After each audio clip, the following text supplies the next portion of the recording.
बिस्मिल्लाहिर्रहमानिर्रहीम। अस्सलाम वालेकुम सामीन व नाज़रीन। मैं Iqbal Shah advocate Nizampur legal clinic में आपकी खिदमत में हाजिर हूँ। क्लास नंबर 143 और पार्ट 23 में लॉ गेट प्रिपरेशन के हवाले से, और आज हम इंटरनेशनल लॉ के हवाले से जो है वो लॉ गेट के जो क्वेश्चनियर है उसके हवाले से हम क्लास को आगे बढ़ाएंगे। गुज़िश्ता से पेवस्ता जो सिलसिला है वो जारी है और अब हम तकरीबन लॉ गेट के हवाले से एंड की तरफ जा रहे हैं और इसके बाद जो है लीगल एथिक्स जो है वो रह जाएगा और उसके बाद ये लॉ गेट का जो प्रिपरेशन का सिलसिला है वो तकरीबन एंड हो जाएगा और हम फिर उसके बाद फैमिली लॉ जहाँ से हमने मुनक़तिब किया था वहाँ से शुरू करेंगे। तो आज चलते हैं जो लॉ गेट के हवाले से हैं, ये भी 20% का होता है, इससे सवालात आते हैं। तो मैंने कोई 32-33 कोई 32-33 क्वेश्चनियर मैंने चुने हैं और हर क्वेश्चन जैसे कि तरीका होता है, एक क्वेश्चन हम डिस्कस करते हैं और उसके हम 3 ऑप्शन देते हैं और 3 ऑप्शन में किसी एक को सही गर्दानते हैं और यही लॉ गेट के सिलेबस के का जो पाकिस्तान बार कौंसिल के सिलेबस का जो तरीका है और उसी के मुताबिक हम लॉ गेट के प्रिपरेशन करते हैं। और आज जो पहला क्वेश्चन है हम उसी को शुरू करते हैं। हर क्वेश्चन को हम 3-3 ऑप्शन के साथ और उसमें से किसी एक को हम सही गर्दानते हैं। तो चलते हैं पहले क्वेश्चन की तरफ। पहला क्वेश्चन है, द टर्म ऑफ जजेस of international court of justice is. The term of जजेस of international court of justice is, जो ICJ है जिसके जो जजेस हैं उसके जो मुद्दत होती है वो कितने साल की होती है। तो इसके ऑप्शन नंबर 1 है 3 इयर्स, ऑप्शन नंबर 2 है 5 इयर्स, ऑप्शन नंबर 3 है 9 इयर्स। तो आपका जवाब होगा 9 years, option number 3। Question number 2 है, when was the charter of human rights adopted. जो ह्यूमन राइट्स चार्टर है वो कब अडॉप्ट हुआ था। ऑप्शन नंबर 1 है 1945, ऑप्शन नंबर 2 है 1948, ऑप्शन नंबर 3 है 1951। तो आपका जवाब होगा ऑप्शन नंबर 2 1948। क्वेश्चन नंबर 3 है, ये है Tobar doctrine is related to the recognition of a state, the recognition of a government, none of them. तो आपका जवाब होगा option number 3 option number 2 the recognition of a government. इसी तरह है number 4, conference of Bogota was held in. Conference of Bogota was held in, option number 1 है 1920, 1936 और option number 3 1948। तो आपका जवाब ऑप्शन नंबर 3 होगा 1948। इसी तरह क्वेश्चन नंबर 5 की तरफ बढ़ते हैं। Vienna conference of 1961 is related to. जो वियना कॉन्फ्रेंस है वो 1961 का जो मुतालिका है, number 1 diplomatic intercourse and immunities, number 2 prisoners of war, number 3 recognition of state. तो आपका जवाब ऑप्शन नंबर 1 होगा डिप्लोमेटिक इंटरकोर्स ऑफ इम्यूनिटीज। इसी तरह क्वेश्चन नंबर 6 है, who is called the father of international law. International law का जो बानी है किसको कहा जाता है। ऑप्शन नंबर 1 है हेगो ग्रोशियस, ओपेनहाइम या सिसरो। तो आपका जवाब होगा हीगो ग्रोशियस। इसी तरह क्वेश्चन नंबर 7 है, a land locked state is. A land locked state is, ये वो रियासतें होती है जिसमें कोई समंदर नहीं होता, उसको लैंड लॉक कंट्री बोलते हैं। तो ये कहते हैं क्वेश्चन नंबर 7 में, a land locked state is, option number 1 surrounded by water from all side, surrounded by enemy state from all sides, surrounded by land from all sides। तो आपका जवाब option number 3 surrounded by land from all sides।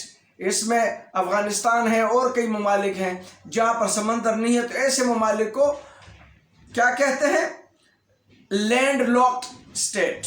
इसी तरह question number 8 है, contiguous zone is limited to a maximum of, जो contiguous zone है is limited to a maximum of, option number 1 25 miles या 24 nautical miles और 50 miles और 12 miles. तो आपका जवाब होगा 25 माइल्स और 24 नॉटिकल माइल्स। नॉटिकल माइल्स जो समंदर का फासला होता है। क्वेश्चन नंबर 9 है, the Alabama claims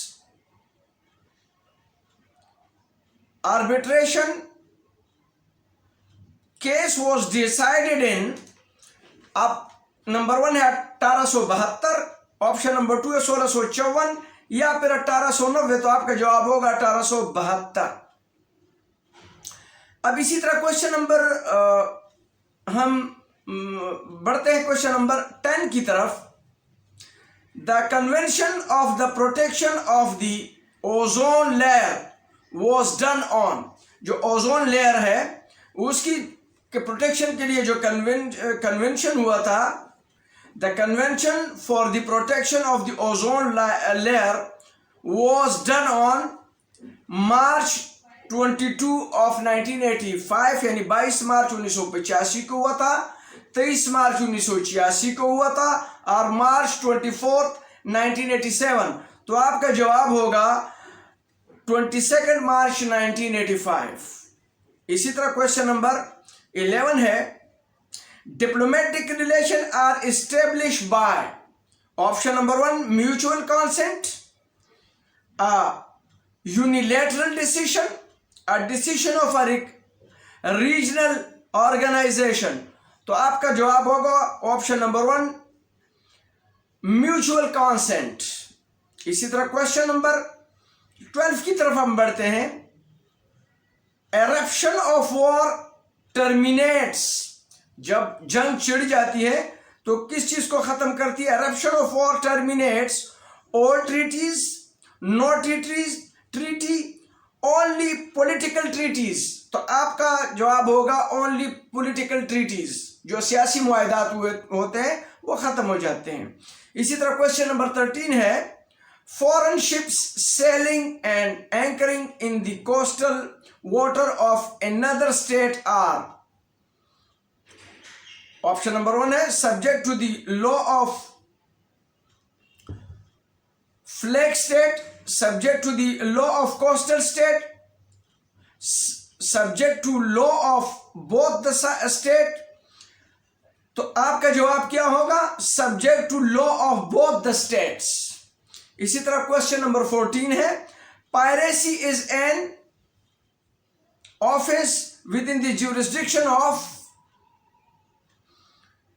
number 1 flag state, offender state, all the flag.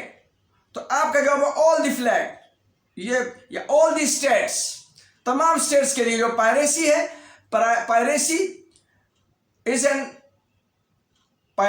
is an offense within the jurisdiction of flag state, offender state, all the state। तो all the state जो piracy होती है, जिससे हम समंदर में जो डाकाजनी होती है उसी के हवाले से।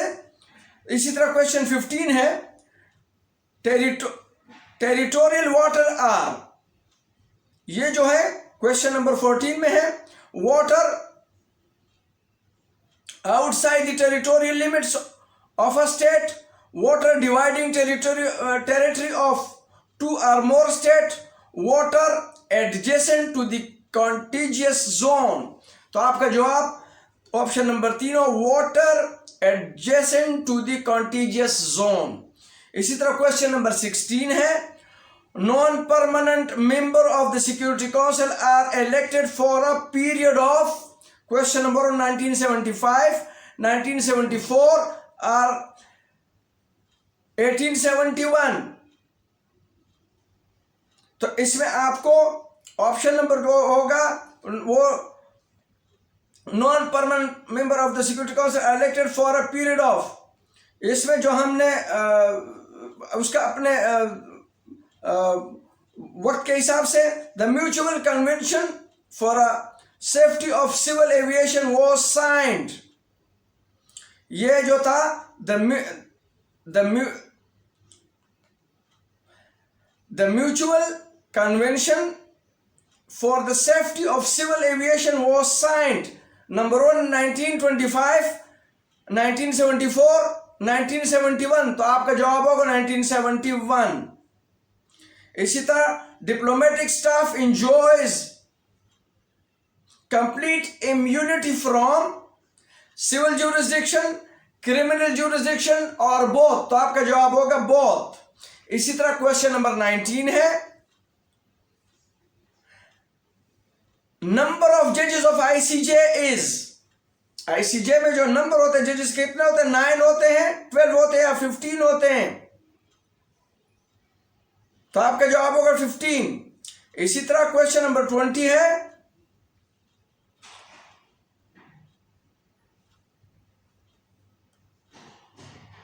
Permanent court of justice was established, permanent international court of justice was established under, अब कहां हुआ था, league of nation, UNO, European union, तो आपका जवाब होगा लीग ऑफ नेशन। इसी तरह क्वेश्चन नंबर 21 है, हेडक्वार्टर ऑफ ICJ यानी इंटरनेशनल कोर्ट ऑफ जस्टिस का जो हेडक्वार्टर है इज इन, वो कहां है, ऑप्शन नंबर हेग में, जिनेवा में या न्यूयॉर्क में, तो आपका जवाब होगा हेग में। इसी तरह हम क्वेश्चन नंबर 22 की तरफ बढ़ते हैं, प्रिंसिपल जेस सोली मीन्स, ये इंटरनेशनल टर्म्स है इंटरनेशनल लॉ का, principle jus soli means grant of nationality on the basis of place of birth, option number 2 है grant of nationality on the basis of blood, option number 3 है grant of nationality on through naturalisation, तो आपका जवाब option number 1 होगा, principle jus soli means grant of nationality on the basis of place of birth. इसी तरह question number 23 है, diplomatic protection means a protection and security grant number 1 to a diplomatic by UN, by a state to a person seeking asylum, none of them, तो आपका जवाब होगा none of them। इसी तरह question 24 है, Paris peace treaty was signed, जो Paris peace treaty है वो कब साइन हुआ था, option number 1 1945, option number 2 1948, option number 2 1999, तो आपका जवाब होगा ऑप्शन नंबर 2 1948।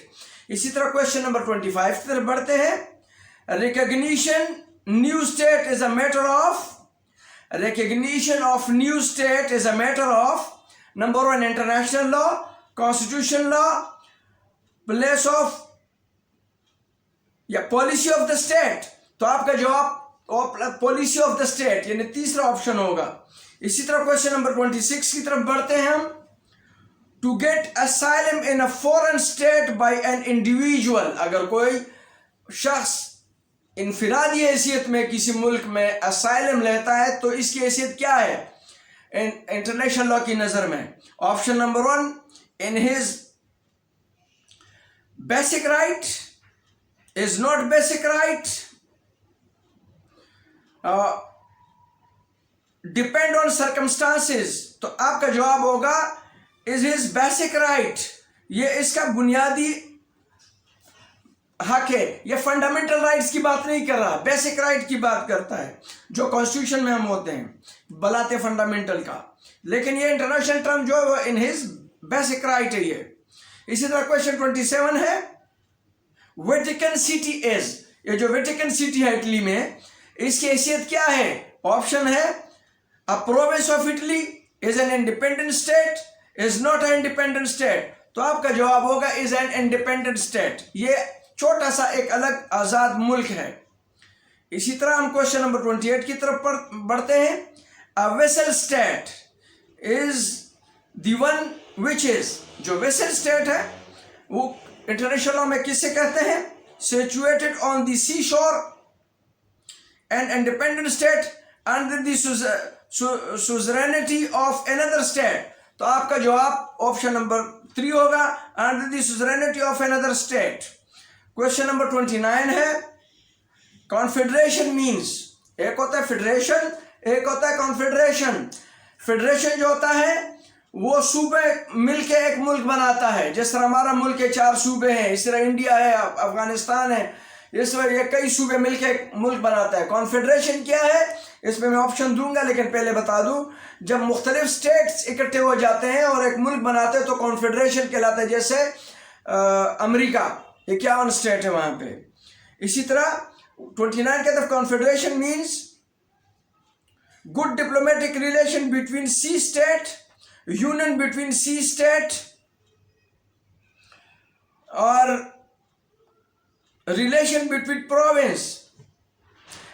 ये होगा good diplomatic relation between some state, union between some state और रिलेशन बिटवीन प्रोविंस। तो आपका जवाब option number 2, union between some state, यानी कई रियासतें आपस में जो यूनियन कर लेती है और कोई मुल्क बना लेता है तो कॉन्फेडरेशन कहलाता है। जैसे अरब अमारात भी है, 7-8 रियासतें हैं, रियासुल खैमा है, शारजा है, दुबई है, अबू ज़ैबी है, तो ये मिलके उन्होंने अरब अमारात बनाया है। इसी तरह अमेरिका के 51 रियासतें हैं, उन्होंने जो है उसका एक मुल्क बनाए, तो ये कॉन्फेडरेशन कहलाता है। इसी तरह क्वेश्चन नंबर 30 की तरफ हम बढ़ते हैं।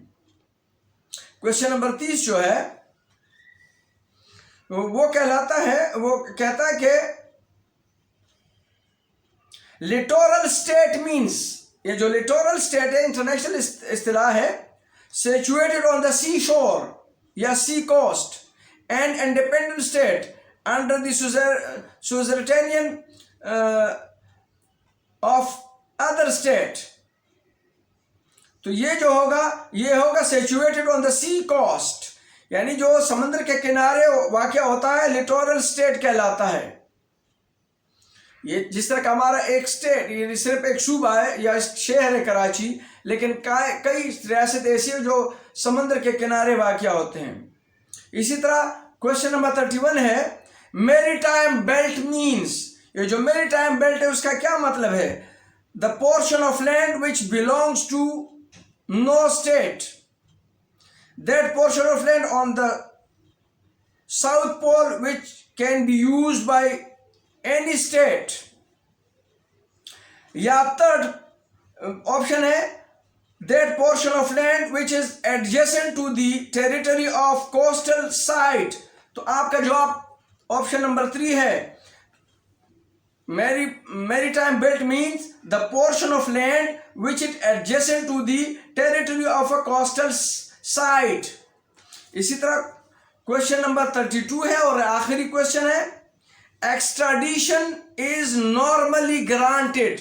जो तहवील मुल्ज़िमान है, एक्स्ट्राडिशन जो है जिसको हम दीगर मुल्कों से जो है क्रिमिनल केस में इन्वॉल्व मुल्ज़िमान को लाते हैं, उसको एक्स्ट्राडिशन बोलते हैं, उर्दू में तहवील मुल्ज़िमान बोलते हैं। जैसे कि हमारे अमेरिका के साथ मुआहदा है लेकिन इंग्लैंड के साथ नहीं है, इसीलिए हमारे ज़्यादातर लोग इंग्लैंड ही भाग जाते हैं वहाँ से, पर हम एक्स्ट्राडिशन हमारा मुआहदा नहीं है कि उसके किसी क्रिमिनल को लाए। हाँ, हमारा अमेरिका के साथ है, दुबई है, दुबई से हमने कई मुल्ज़िमान लाए, अमेरिका से लाए एडमिरल मंसूरुल हक को हमने जो है वहाँ से लाया था अमेरिका से, और इसी तरह दुबई से कई मुल्ज़िमान को हम लेकर आए हैं।